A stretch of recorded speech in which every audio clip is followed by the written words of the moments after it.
السلام علیکم دوستوں، امید ہے آپ لوگ سب خیریت سے ہوں گے۔ آج Pakistan studies class degree level bachelor of business administration BBA کا لیکچر نمبر 2 ہم کرنے جا رہے ہیں، جن کے ٹاپکس جو ہیں وہ ہیں عرب انویژن اینڈ محمد بن قاسم، یعنی کہ عرب کا قبضہ اور محمد بن قاسم کا کردار۔ لیکن اس سے پہلے ہم یہ چیک کریں گے کہ ہم نے پریویس لیکچر میں کیا پڑھا تھا۔ ہم نے پریویس لیکچر میں جو پڑھا تھا وہ یہ تھا کہ why we study Pakistan studies, ہم مطالعہ پاکستان کیوں پڑھنا چاہتے ہیں۔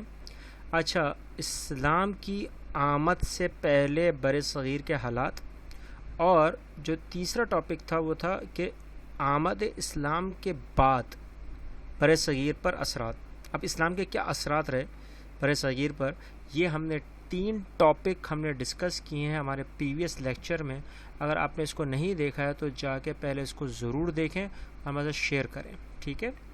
اچھا، تو آج کا ٹاپک جو آپ کے ساتھ ریگارڈنگ جو آپ سے سوال پوچھا جا سکتا ہے آپ کے بورڈ کے حساب سے اور ویسے بھی، کہ جو اسلامک سوسائٹی کا جو ایولوشن اسٹیبلشمنٹ ہے، یعنی کہ جو اسلامی معاشرے کا ارتقاء تھا بر صغیر میں، وہ کیوں ہوا، اور یہ عرب انویژن یعنی کہ عربیوں کے قبضے سے ہوا، اور یہ کیوں ہوا، ٹھیک ہے، اور محمد بن قاسم کا اس میں کردار کیا ہے۔ اگر دیکھا جائے تو عرب ٹریڈرز اس وقت کے حساب سے جو تجارت کرنے کے لیے یہاں بلائے گئے، کیونکہ اسلام پورا تیزی سے پھیل رہا تھا مڈل ایسٹ اور یورپ میں، تو یہاں پہ انڈینز نے باقاعدہ، کیونکہ اب میں انڈیا کا نام اس لیے لے رہا ہوں کیونکہ یہاں کے جو لوگ تھے وہ ہندو اور بدھزم کو سب سے زیادہ ماننے والے تھے، جو ہم نے پہلے ہی ڈسکس کیا ہوا ہے۔ اب اس کے حساب سے یہاں کے لوگوں نے جب عربیوں کو یہاں بلایا تو وہ کس لیے بلایا؟ ٹریڈنگ کے لیے، تجارت کے لیے۔ اور جب عربی یہاں آئے تو انہوں نے کانٹیکٹس کیے، پلس لوگوں کے ساتھ یہاں پہ معاہدے کانٹریکٹس بھی کیے۔ اب وہ کانٹریکٹ جو تھا وہ اتنا زبردست ہوتے تھے کہ وہ اپنے نصاب میں پورا کرنے میں اہمیت کے حامل تھے۔ جتنا وقت دیا جاتا تھا اسی کے حساب سے وہ پورے کا پورا نظام چلا رہے تھے، اور یہاں کے لوگ بڑے زیادہ امپریس تھے، کیونکہ وہ یہاں پر نہ امیر کو دیکھ رہے تھے، نہ غریب کو، نہ کالے کو، گورے کو، ان چیزوں کو وہ کہیں نہیں دیکھ رہے تھے۔ وہ امیر کو دے رہے ہیں اس وقت کے حساب سے وہی چیز غریب کو دے رہے ہیں، اور یہاں پہ لوگ سب سے زیادہ امپریس ہو رہے ہیں۔ وہ کون سے والے ہو رہے ہیں؟ وہ آپ کو پتہ ہے، انٹچیبلس۔ اور انٹچیبلس کا جو اچھوت قوم کا سب سے اہم کردار رہا ہے وہ اس لیے کیونکہ انہوں نے یہ مانا ہے کہ یہ جو قومیں ہیں جو آئی ہوئی ہیں عربیوں کی، یہ بہت ہی سمپلسٹی اور پیٹی، یعنی کہ کہنے کے لحاظ سے بہت زیادہ، اب آپ سمجھ ہی گئے ہوں گے کہ کہیں نہ کہیں وہ لوگ بہت زیادہ معصوم نہیں ہیں، بہت زیادہ بولتے ہیں نا کہ آپ کو دینے والے لوگ نہیں ہیں۔ وہ بھی انہوں نے بھی کانٹریکٹ کیا ہوا ہے، وہ پیسوں پہ ہی دے رہے ہیں، مگر وہ چیز کوالٹی کے حساب سے دے رہے ہیں۔ اور یہیں پہ سب سے زیادہ جو متاثر ہوتے ہیں، موٹیویٹ ہوتے ہیں، اور جو موٹیویٹ ہونے کا سبب بنتے ہیں وہ کون بنتے ہیں؟ راجہ اور مالابار۔ اور راجہ اور مالابار اس وقت اسلام کو قبول کر لیتے ہیں یہ دیکھ کے، کیونکہ وہ نہ امیر کو دیکھ رہے نہ غریب کو۔ اور اسی امپریشن کی وجہ سے یہاں پر 3 چیزوں کا کانسیپٹ بڑھتا ہے، جو ایک عرب ٹریڈرز ہے، پھر مسلم کانکررز جو ہم ڈسکس کریں گے، اور جو آج تک چلتا ہوا آ رہا ہے وہ کون سا ہے؟ مسلم مسٹکس، یعنی کہ صوفزم کا اور علماؤں کا کردار۔ یہ ہم ضرور پڑھیں گے کلچر چیپٹر میں، لیکن آج ہم 2 چیزوں کو ضرور ڈسکس کریں گے۔ پہلا کیا تھا؟ عرب ٹریڈرز معذرت۔ تو اس وقت کے حساب سے عمر فاروق کے دور میں عثمان بن عسی جو گورنر تھے بحرین کے، ان کو یہاں کے بھائیوں نے خط لکھا، وہ اس ریجن پر آئے، پھر یہاں پر آنے سے پہلے پھر ایران پر اٹیک کیا، پھر مکران کے راجہ پر، پھر سندھ۔ اچھا، اب یہ کیوں اٹیک کر رہے ہیں؟ کسی کو کوئی شوق تو نہیں ہے کہ یہاں پہ آ کے حملہ فوراً شروع کر دیں؟ کوئی نہ کوئی کسی نہ کسی طریقے سے مسلمانوں پر ظلم ہوا ہوگا، تبھی تو وہ ایسی نوبت پر آ گئے۔ تو وہ کیا تھا؟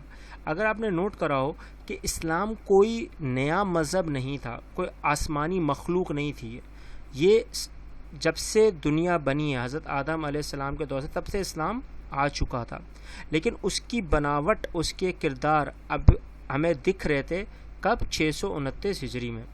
اب یہاں پر جب انڈین شورز پر مسلمان آئے تو انہوں نے سب سے پہلے یہاں پہ لوکل پیپل کو امپریس کیا، مقامی لوگوں کو بڑا متاثر کیا، وہ اس حساب سے کہ جہاں پر انہوں نے جب یہ کانٹریکٹس کیے تو وہی چیز جو ان کو نصاب میں تھی وہی چیز وہ اتنے میں دے رہے ہیں، چاہے وہ غریب ہو، امیر ہو، غلام ہو، بادشاہ ہو، کوئی بھی ہو، وہ سب چیزیں ان کو ویسی دے رہے تھے. اور ہر مہینے کے حساب سے ہجرہ کی سینچری میں انڈین سوائل پہ جب وہ یہاں پر آتے تو وہی چیز بار بار کیا کرتے, وہی چیز دیتے, وہی بادشاہ کو, وہی غریب. اب یہ جو اتنی ہو رہی تھی تو اس میں سب سے زیادہ غصہ کس کو آ رہا ہوگا, تنقید کا نشانہ کون بنا رہے ہوں گے؟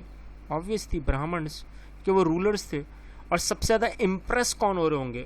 انٹچیبلس, اچھوت قوم, اور اچھوت زیادہ تھے بنسبت برہمن سے. اب یہ وہ چیزیں تھیں جہاں پر اس وقت کے جو ان ایریا کے راجا تھے کرننگ نور, انہوں نے بھی اسلام قبول کیا. کس سے؟ شیخ شروف بن مالک سے. اور یہی وہ راجا مالابار ہیں جو اس وقت کے حساب سے سب سے زیادہ اہمیت کے حامل بنے. اور جب لوگوں نے ان کو دیکھا کہ انہوں نے اسلام قبول کیا ہے تو کہیں نہ کہیں پھر اسلام جو ہے وہ اپنے آپ کو منوانے کی کوشش کر رہا ہے. اب یہاں پہ برے برے خیالات آنا شروع ہوئے کہ اسلام یہاں پہ آ کے اپنے آپ کو قبضے میں کر رہا ہے.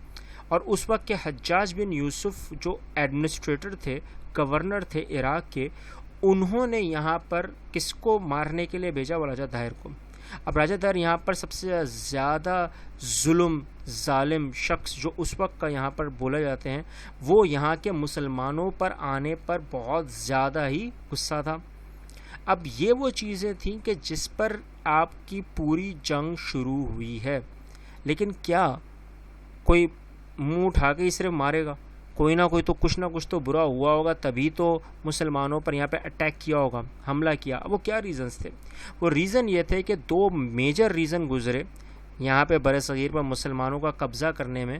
وہ پہلا یہ تھا کہ معاویہ بن حارث اور محمد بن حارث جو اس وقت کے گورنر تھے مکران کے, سید بن اسلم کو مار کر بھاگ کر کہاں چھپ گئے؟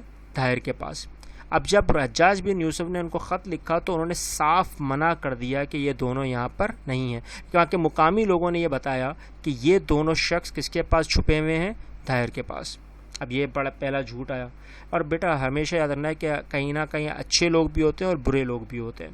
تو یہ نہیں سمجھنا ہے کہ دونوں مسلمان ہیں تو انہوں نے کوئی کچھ برا نہیں کرنا ہے. دیکھو برا اگر کیا بھی ہے تو وہ اپنی غلطی مانیں. اب وہ غلطی نہیں مان رہے تو کیا ہوگی؟ سزائے موت ہوگی, چاہے وہ کوئی بھی ہو. ٹھیک ہے. اب داہر یہاں پہ ریفیوز ہو گیا. پلس دوسرا سب سے اہم مدعا جو شروع ہوا وہ آپ کے سامنے تصویر آ رہی ہے, یہ دبل کا ایریا ہے جہاں پر جو مسلمانوں کے جو جہاز ہوتے تھے, بحری جہاز, وہ یہیں پر آ کر ٹھہرتے تھے.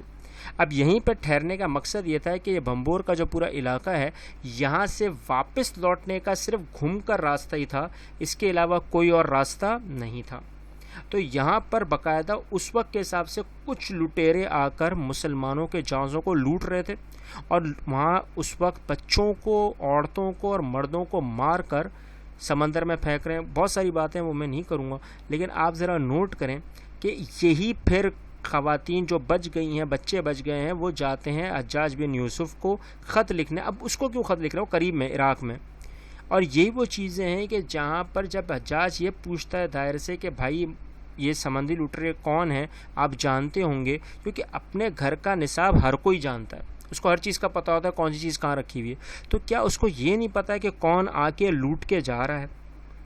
تو یہاں داہر ریفیوز ہو جاتا ہے. اب داہر ریفیوز جب ہو جاتا ہے تو وہاں پر التجا آتی ہے ان خواتین کی, ان بچوں کی جو یتیم ہو چکے ہیں. اب حجاج بن یوسف کو آتا ہے, ظاہر بات ہے ہر بندے کو غصہ آئے گا, تو وہ غصے میں دو قافلے بھیجتے ہیں. تو وہ ٹھہراؤ کر کر جب راجہ داہر سے لڑتے ہیں تو وہ شکست آ جاتے ہیں. اب وہ دو قافلوں کے شکست ہونے کے بعد پھر ان کو تیسرا قافلہ وہ بھیجتے ہیں. ریزن کیا تھا کہ اس وقت ان کو یہ سمجھ میں نہیں آ رہا تھا کہ کس طرح سے اٹیک کریں گے. اور یہی وہ چیزیں تھیں کہ جہاں پر اس وقت کے جو نیفیو تھے, بھتیجے تھے, کون؟ محمد بن قاسم حجاج بن یوسف کے, وہ مصر فتح کر چکے تھے. اب مصر کے اوپر سے وہ 21,000 ویل اکوپڈ, کہیں 21,000 لکھا ہے, کہیں 48 لکھا ہے, کہیں 72,000 لکھا ہوا ہے, یعنی کہ 21,000, 48,000, 72,000.